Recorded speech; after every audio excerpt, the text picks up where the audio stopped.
Tom Alaimo, so good to have you on this show. Like, I don't know what to call it. We're recording content, we're putting the video out there. TA sales. This is your third year in That's right. business now. Oh, That's right. Kicked off year three. let's start here. Why? I've got all kinds of great things to say about your business in a minute, but first, I want to know why. What convinced you to start this crazy thing, going out on your own? You know, you're a young guy, successful sales pro. You got so much to offer. There's so much money you can make for another company while making a bunch of money for yourself in a nice, contained, controlled environment. Why on earth would you want to venture into the wild, wild west? Yeah. So I'll give you. I'll start with my short answer and then maybe I'll expand. So Cool.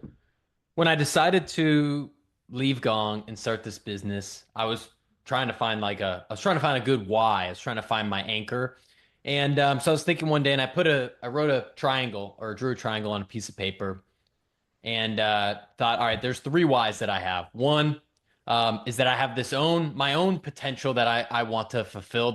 I've always had a drive to start a business. I come from a family where my grandfather started a family business 50 years ago. And so I didn't want to be in the family business, but I was inspired by that. So I always wanted to do something. Um, the second piece is that, I want to positively impact people. I'm a natural introvert. I find that sales changed my life from being someone that was too afraid to, order a pizza or call a dentist to someone that now sells and talks about sales every single day. And it's made me a Yeah. lot more confident and benefited me in a lot of ways and a lot of people I know.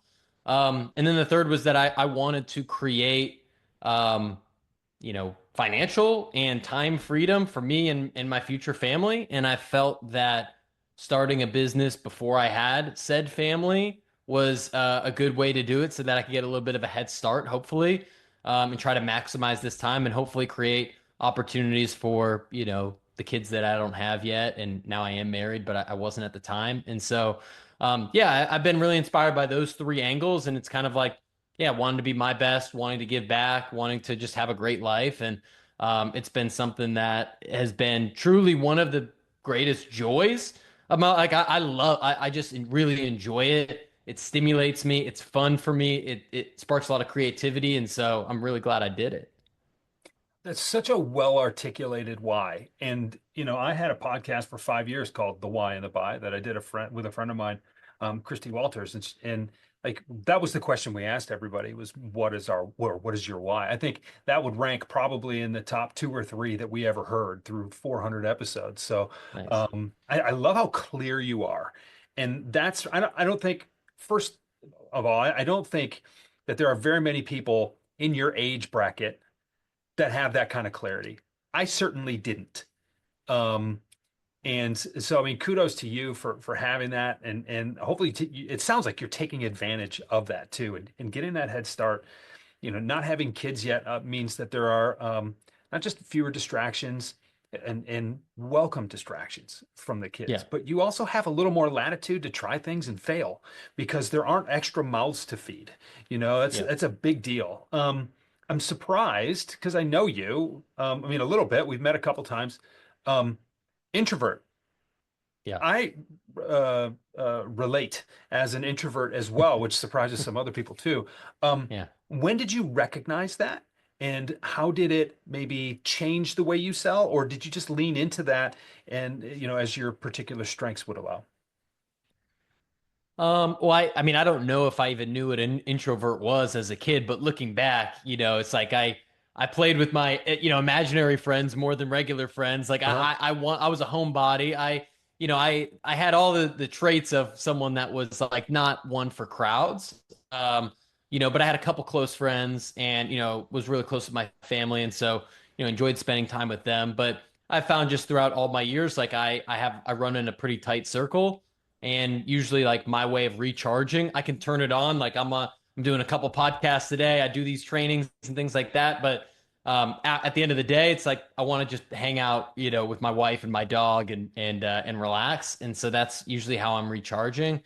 I think, for me, I don't know if I actively think like how can I use my introverted nature to be better at sales, but I think it has helped me so the way I started in sales was selling Cutco knives. I don't know if we've ever talked about this. I've heard you Um, talk about this, but yeah. yeah. Mhm. Okay. And so, for people that don't know, pretty much you're cold calling and door knocking to sell knives in people's homes, which is pretty intimidating for anyone, even if you're not an introvert. And I remember my first few pitches, people, like saying, "Oh, they were giving me some tips because there were people I knew when I started and saying, "Oh, maybe ask a couple questions and like you don't need to go through your whole book here of like 27 pages. Like just talk to people about what they're cooking and like what do they like about their knives or what do they not like?" And so over time, I think I just started to think like, oh, when I ask good questions, and I just kind of pause and like write good notes, like good things happen. And I remember the CEO of the first company I worked at after I graduated, one of the best salespeople I've ever met. And that was like the one thing that he told us in sales training was like, there's no one that listens more than me. Like I'm taking pages of notes.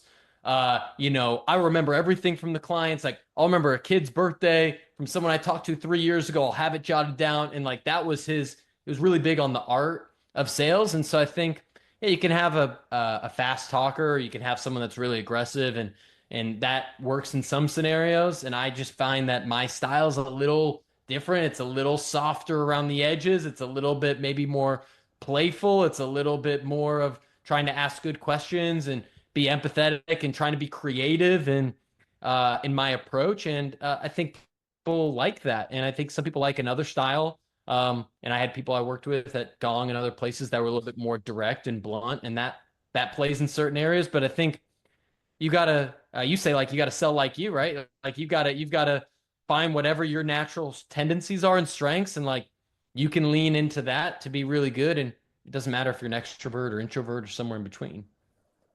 That's, I mean, one of those myths. Like you have to be this boisterous, bombastic, and other B words as well, like just out Yeah. there, in front of people. What I sold, in my individual contributor career for so long was very consultative. And in a lot of ways, I had to lean on the fact that I didn't know as much about what I was selling as my customers did. I was selling to orthopedic surgeons who had been operating longer than I had been alive. Yeah. But so I had to lean on the questions. I had to ask the right questions to get them talking about the right things so that I could have them create the context for me to insert the punchline, more or less, Hmm. right? I mean, it's like, oh, Doc, it's exactly how we help. Yeah. Ask the question to get them to talk about something that they do on a regular basis that they take for granted that is probably costing them results.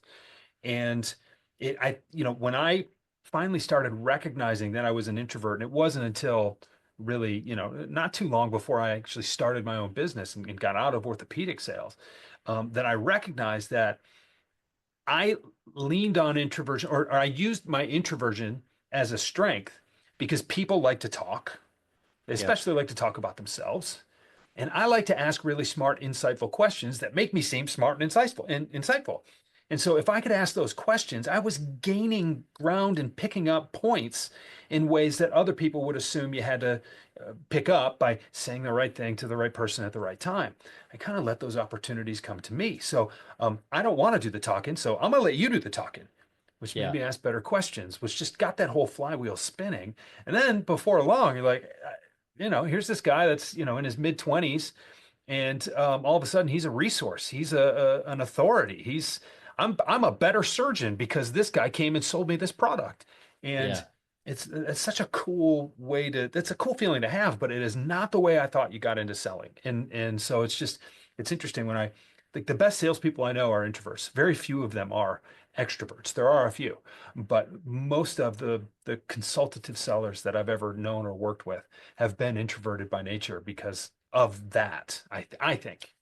I feel like I know probably a decent split. Maybe it's Hmm. 60-40 in one direction, but I think, um, being introverted doesn't give you the excuse of, being too shy or being too afraid to ask Right. those questions. And being extroverted doesn't give you the excuse of, saying something completely ludicrous that, loses trust with people or, whatever it might be. So you want to use your strength, but, you don't use it as an excuse for not, doing the job well.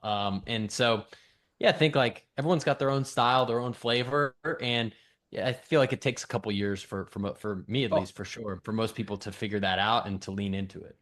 you have to know yourself, and there's so much more to knowing yourself than just knowing your product and things. Like, you have to know how your brain works. You have to know Yeah. where you're, yeah, how to put yourself in successful positions, right? And that's something, you're right. That's not something you can just read in a book. You have to experience that. That the context of, oh man, that didn't work at all. Or, I don't really like doing that. It worked, but I really don't like doing that, right? I mean, Hmm. we could talk for hours about that. But one of the things I really wanted to focus on here for this conversation today is, um, I see you on social media. I watch the way you post. I watch what you post. I'm really impressed because everything that I see from you, if I had to sum it up in one word, it's healthy. You seem to have a very healthy approach to, one, doing the work, because this is not easy work, but you also have a healthy approach for, like you already mentioned, your why. Here's why I'm doing it, and I'm not going to put in all this work at the expense of the reasons that I'm doing it.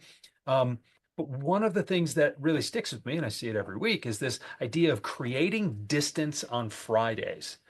And I think it's a couple of things. One, it's incorporating the idea of rest. It's incorporating the idea of rejuvenation and thought, like give yourself the space to actually think about what you're doing. But it's also keying in on this thing I've really been thinking a lot about lately, and that's the concept of enough. You can't create distance from something unless you have an idea of what enough looks like, feels like, smells like, tastes like. Um, Tell me about where this concept came from. Why did you start it? When did you start it? And what does it really mean to create space? Because every time you share your Friday, it seems like really busy to me. So, like, help me unpack that a little bit. Yeah, well, I think the way you can define, creating distance on Friday is up for interpretation. I think that's intentional. But it comes from so back in my first few years of sales, I worked in an office. We had a tight-knit team, and I didn't know what a growth mindset was until I was like 22 years old. And then once I unlocked that, it was like I put on glasses for the first time and saw the world in a different light. So I became a learning machine. I read every single book I could, attended every webinar, event, tried to find mentors, started a podcast, all sorts of stuff. And so I was very fascinated just by human nature and psychology and like how people become successful in different ways. And so one of the thoughts that I had as a young seller was like, man, it really seems like, people are showing up and like, half the people are showing up on Monday and they kind of like hate their lives. And then like gets a little bit better on Tuesday. And then like people seem okay on Wednesday and like pretty good on Thursday because then they're going to go out. And then Friday they come in and like they're hungover and they're like, dialed out and they're like, they're here, but they're not really here mentally. And I would just like write notes. I would just like write in my notebook, just like thoughts that I was having like that. And so I had like a Friday theory that I'm like, man, it seems like it's like if there were either like, if you're going to go to work, like just go to work and do what you would normally do and just like buckle in. And that's 20% of your week. Or if you've already done all the stuff you need to do the other 4 days, then like why don't you go take it off and go up to Lake Tahoe and like have some fun with your friends and family.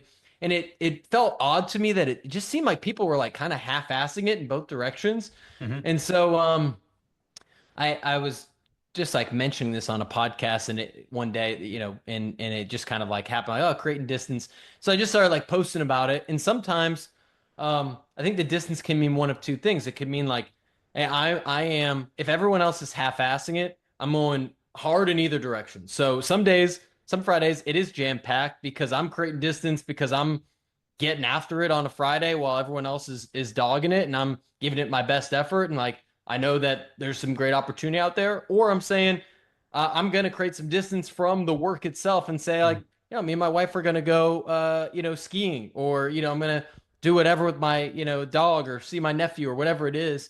And so, I'm not someone that says like, hey, you've got to work.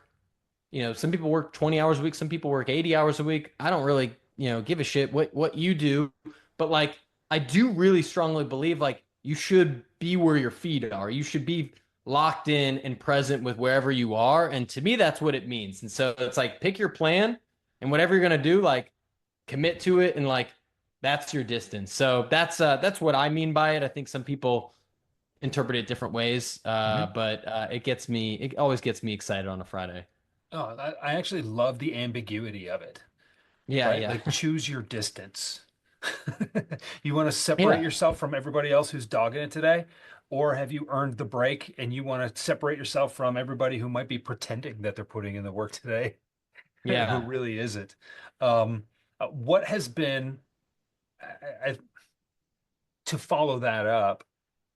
Is there a point of clarity that hits you on a Friday? Is there something significant because of that approach that has happened to you or helped you? I mean, how does that Friday concept, how's it manifested itself in terms of your trajectory?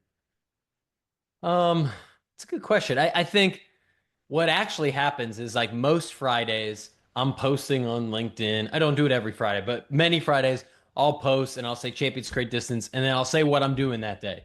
Uh, and so that's my time when I'm setting that post up, whether it's I set up Mm, Thursday night or I actually post Friday, where it's like, all right, I'm committing out in public. Either I'm going and getting after it, or I'm, going and spending it with my family or doing whatever traveling or doing whatever I'm doing. And so like if I'm traveling, then I better not be like trying to sneak in like a bunch of emails. And if I'm working, then I'm not like, diddling around on Instagram for 45 minutes. And so yeah. I find that one of the powerful things of creating content and social media and stuff like that is that it can create some accountability in a good way. It's like, I've met, plenty of people that, act, that they post one way on whatever platform, and then you meet them and you're like, you're not like that at all. And sometimes that's a little disappointing. I'm like, man, I thought that guy would be a lot different. And I try to just like, hey, what you see is what you get. And yeah, I try to use that as a way to kind of stay accountable to myself of whatever it is that I want to do. Yeah. Well, shift gears here a little bit. When you work with teams, what do you find is maybe the biggest mistake that reps make when they feel like they're doing the right thing, but it's actually like the the worst thing they could be doing, right? Like, for instance, I'll take an easy one. Say, oh, I need to be posting on LinkedIn every day because that's what the people on LinkedIn tell me I need to do, right? Yeah. And then they're posting, but it's really not valuable for anybody. You can tell it's just desperation. Like, please show me some attention because it'll make me feel like I'm doing the right thing, right? They're just looking for Yeah. validation that they're doing something right or something good. What do you find, whether it's in a sales motion or maybe it's even LinkedIn and this whole personal branding thing that I put in air quotes because no one seems to really understand it? Um, what's one way that you're the typical rep that you work with anyway, just is led astray? Well, I think if we get deep for a second, most oftentimes I'm working with reps that are in their first, say, 5 years of their career. They might be an SDR or they might be a small business account executive, something like that. And so think about if we put ourselves in that person's shoes, let's say they're a 22-year-old SDR that just graduated from college, if we're just going to make a generic example. Mhm. Well, that person for the last, however many years they've been in school, 16 years throughout their life, have been told exactly what to do at an exact time every single day for the most part. And they've just kind of followed the orders. And that's how they get a B plus and they graduate and then they land a job at, Acme Tech Company. That's what I did. Um, Sure. and so then you're saying then we're giving you a job and saying, well, your entire compensation and whether or not you're going to work here or not is based on it's not based on just you making 100 calls. It's actually going to be based on your outcome. Yet a lot of times people are fed, hey, make the 100 calls, post every day on LinkedIn or whatever insert thing is here. And I think to me the key is take a step back. What are we trying to accomplish here? What is the goal? What is your personal goal? If you sit down with 10 people that all look the same on paper, everyone's got like half the people don't even know why they're there. They're just like are trying to move out of their parents' house. One or two of them want to be the best salesperson in the world, want to make $1 million. One of them just like, wants to get past this job because they hate cold calls and then they want to get into marketing. and one person's just the brother of the VP and just took the job and, doesn't know anything. So like everyone's goals are different in those cases. And so, you can't prescribe broadly what someone should do every single day unless you can really understand where they're trying to get to. Because then you might end up 10 years from now, and you've been like going down this sales path and you just did it because everyone told you, hey, make $100. Oh, hey, be an AE. Hey, go to enterprise, be a sales manager. And then 10 years later, you say, like, you know what? I think I freaking hate sales. I actually think I wish I was a painter or something. And if that person, maybe took a step back, maybe they would have stuck in sales for a year or two to make some money while they were painting on the side, or they would have, used those skills to, try to create a paint career somehow. But I think like understanding the why behind everyone, just how we started this conversation, is Mhm. that's the only way to really guide someone on what good advice is. And like broad advice is not really that applicable to everyone. Yeah. Yeah. No. Yeah, that's pretty deep. That's Maybe more than what you bargained for. But no, listen, you gotta tread way into the ocean before you get deeper than what I bargained for. Okay, good. That's what I love about these kind of connections. I mean, where Yeah. else do you get to talk about this stuff? You go on a podium somewhere, on a stage somewhere, and you talk about the thing that they want you to talk about, right? Yeah. Someone pays you to go on that stage and say, "This is what we think our team needs." And so you put it up there. You're like, yeah, I got something with that. And I got some insights to add because you chose me for a reason. But yeah, I'll put my spin on it. I'll do it. And you have to deliver this message that is palatable because well, someone has a desire behind the money that they gave you, right? Or, when you're found on social media, someone comes across your profile or someone comes across a podcast of yours or something, something you said resonates with them. It was something they wanted to hear at that point, and they found you, typically, Yeah. which is why Yeah. you have so many people who are really, I mean, imposters when it comes to social media, because they're really good at telling you what you want to hear and not so good at telling you the whole truth of what you need to hear. Right. And you can Yeah. usually tell someone's motive. And there are a handful of really good ones out there. I'm hesitant to name any particular names because then it would mean I would have to leave a few people out. And so I'm just going to leave that out of this right now. I'm not going to get myself into that Fair. kind of trouble. But the idea that I'm going to tell you some of the things that you want to hear because they're also true. There's some truth to those things. Mhm. But more often than not, you're going to get some insight from me that you needed to hear. And you didn't know you needed to hear it until you heard it. Mm. And those are the things that I find require context. They Yeah. require you don't just stumble upon those things very often. Normally, those are the reels that are shared. Those are the blogs or the articles on LinkedIn or whatever. I don't know if anybody really blogs anymore. Like those are the posts or the newsletters that are forwarded and they're forwarded with context. Hmm. Tom, I saw this and it made me think of a conversation that you and I had about behind closed doors a couple of weeks ago. I think this might help you, right? Yeah. That's where the real impact is. And one of the things that's always frustrated me about social media is like I feel like I've thrown a lot of that stuff out there and no one seems to find it because Yeah. it's not what anybody wants to hear, right? Um, so yeah, get deep. I'm okay with that.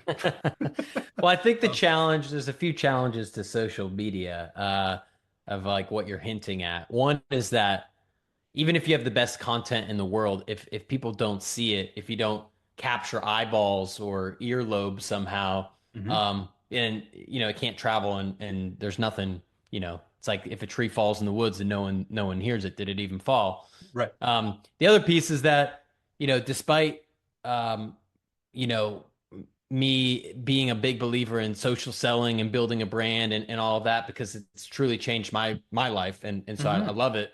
Um, the only social media I even have on my phone is LinkedIn. I haven't been on Instagram, TikTok, Snapchat, Facebook, any of those in months and months. And just find that and even within LinkedIn, it's like I'll go in, see if I can like try to use it for like actual people that I know or people I'm trying to do business with. But for the most part, like I don't really like the game. I don't like the look at me type of like attitude, and it really just it doesn't make me feel good. And at the end Right. of the day, it's like I'm comparing my Tuesday at 10 a.m. to Jeff's highlight moment where he closed a, $1 million deal, but I'm doing that on repeat on every single person. It's like, yeah, it's going to make you feel kind of shitty after a while. So I do think that's the two-edged sword is like there's a lot of power to it, but at least for me, I need to remove myself from it as a consumer, or else I'm not creating distance. I'm doing the opposite of that. I'm just doom scrolling for 6 hours a day and I don't get anything done. I've done that before too, certainly. Yeah. Yeah, let's shift gears one more time. Let's talk about something good. Okay. You've got an initiative that I'm gonna misremember the name of it, but Sales for Good, I think, or maybe it's TA Sales for Good. It's you're doing something to give back this year. It's an initiative that I think I do a fair amount for charity. I think this is a really cool way to do it. Why don't you talk a little bit about that initiative and what it looks like?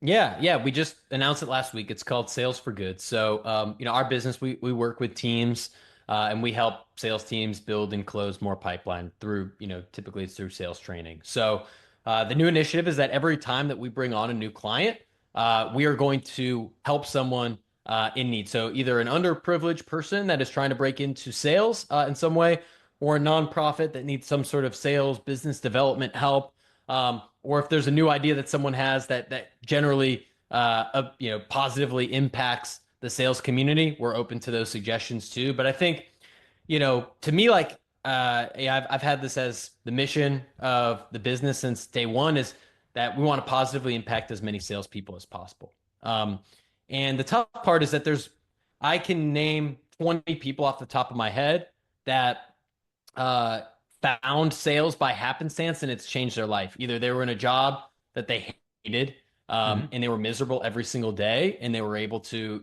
find something that they were more passionate about, or they were in a really tough financial circumstance, student debt, single parent, in personal bankruptcy. The list goes Sure. on, and they were able to provide a better life for their family, creating more opportunities for them and for other people that they know and love, people that wanted to create relationships. And I think it's just an amazing profession, and it's tough for some people to break into. It's sometimes has a little bit of a closed wall, especially in tech sales where I typically operate. And Hmm. so, yeah, we want to give back, and we want to, obviously grow our business, but we want to, plant seeds along the way and try to make it a positive experience. So, anyways, that was a long ramble, but that's what we're doing, and we're really excited about it. Yeah, no rambling there at all. I think that's really thoughtful and really thorough. I- I'm one of those people who stumbled his way into selling. Yeah, I gave 2 months notice at my first job instead of 2 weeks, and the woman sitting next to me said, "What are you gonna do?" I was like, "I don't know. I got a couple months to figure it out." And she said, "Well, why don't you get into sales?" I turned around, looked behind me. I thought all of a sudden she started talking to somebody else. I mean, that yeah, was not how I identified at all. And what it took for me was a mentor. And it took for me to work with someone who showed me the things that I didn't consider before. And all of yeah, a sudden that context fell into place. And I was like, oh man, this is, and it's, I could say that selling's a lifestyle, right? And it is in a lot of ways, but selling itself is a way that we interact with other human beings on a daily basis. It's not just an yeah, exchange of goods or services for money. And so when you open your horizons that way, I like to say that the best salespeople have better life skills than average salespeople.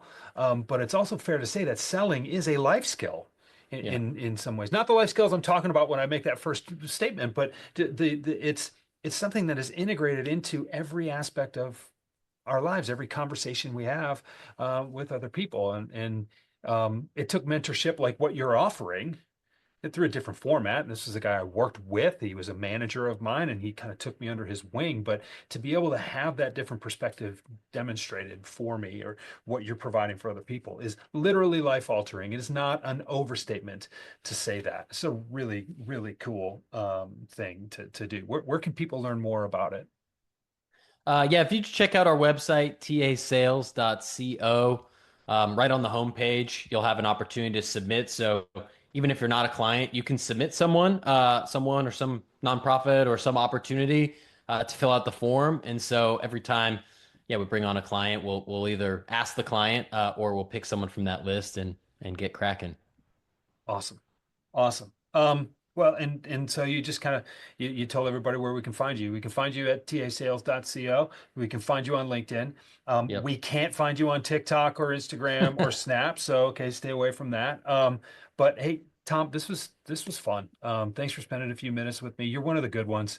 That's clear. And I wish you a ton of success out there. You're doing great work.